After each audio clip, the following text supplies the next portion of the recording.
Hi everyone, welcome back to my channel. চলে এসেছে আজকে একটা কেকের রেসিপি নিয়ে। এটা হচ্ছে আটা সুজি কাপ কেক।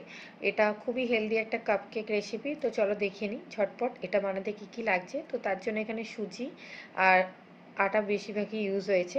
তো আমরা দই নিয়ে নিচ্ছি। ফার্স্টে দই নিয়ে নিচ্ছি 1/3 কাপের মতন, তারপরে কুকিং অয়েল নিয়ে নিচ্ছি 1/4 কাপ, তারপরে দুধ নিয়ে নিচ্ছি 1/4 কাপ, তারপরে নিয়ে নিচ্ছি কনডেন্স মিল্ক 1/4 কাপ। তোমরা এখানে পাউডার সুগারও ইউজ করতে পারো, সেই জায়গায় হাফ কাপ নেবে।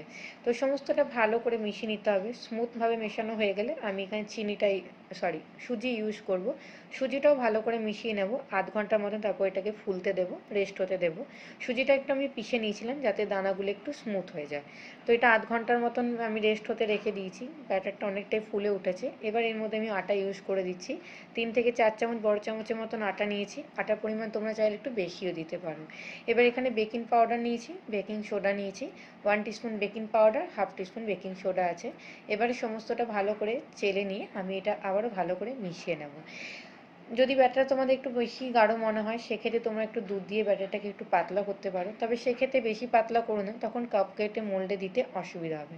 এবার একটু টুটি ফুটি দিয়ে দিচ্ছি। টুটি ফুটি দিয়ে আমি সমস্তটা আবারও ভালো করে মিশিয়ে নিচ্ছি। আমি এখানে একটুখানি আবার হাফ কাপের মতন দুধ ইউজ করেছিলাম, যেহেতু আমার ব্যাটারটা একটু ঠিক মনে হচ্ছিল।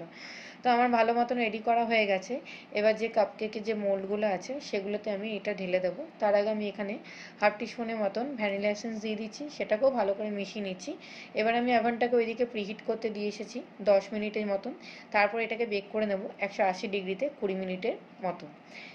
ফার্স্টে প্রিহিট করে নেবে 180 ডিগ্রিতে, তারপরে 20 মিনিটের মতন বেক করে নেবে 180 ডিগ্রিতে লোয়ার রডটা গরম করে। ঠিক আছে? তো আমি এটা প্রিহিট করতে দিয়ে আসি। তারপরে যে ব্যাটারটা বাকিটা বেঁচে গেছিলো সেটা আমি কড়াইয়ে প্রিহিট করে বেক করে নেব। তো কড়াইটাও আমি গরম করতে বসিয়ে দিয়েছি 10 মিনিটের মতন। এবার এটা কড়াইতে আমি রেখে দেবো 20 মিনিটের মতন বেক হতে। তো দেখো ওভেনেরটা কিছু না বেক হচ্ছে, সমস্ত ডিজাইনটা পারফেক্ট ফুলে উঠেছে। তো আমার এটা 20 মিনিট হয়ে গেছে। দেখো বেক করা হয়ে গেছে, কত সুন্দর বেরিয়ে এসেছে। সমস্তটা দিক থেকে ভালো মতন এটা বেক হয়েছে। খেতে কিন্তু এটা অসাধারণ লাগে। টি টাইম স্ন্যাক্স হিসাবে কিন্তু এই কেকগুলো একদম বেস্ট। একদম টিফিন কেক হিসাবে কিন্তু কেকগুলো একদম বেস্ট। খুব সফট তৈরি হয়, খুব সুন্দর খেতে লাগে। তো এরকম কাপড় ঢাকা দিয়ে রেখে দিচ্ছি যাতে ওপরের লেয়ারটা শক্ত না হয়ে যায়।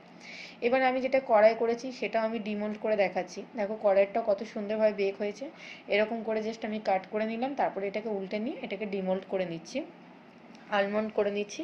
তো দেখো মল থেকে ওটা কত সুন্দরভাবে বেরিয়ে যাচ্ছে, কত সুন্দরভাবে এটাও বেক হয়েছে। এটাও কিন্তু কড়াইয়ে হয়েছে, বেশি সময় লাগেনি, এটাও 20 মিনিটের মতনই লেগেছে। এটাও আমি কড়াইটাকে 10 মিনিটের মতো প্রিহিট করে নিয়েছিলাম, তবে এটা একদম লো ফ্লেমে হবে, লো ফ্লেমে প্রিহিট, লো ফ্লেমে এটা বেক হবে।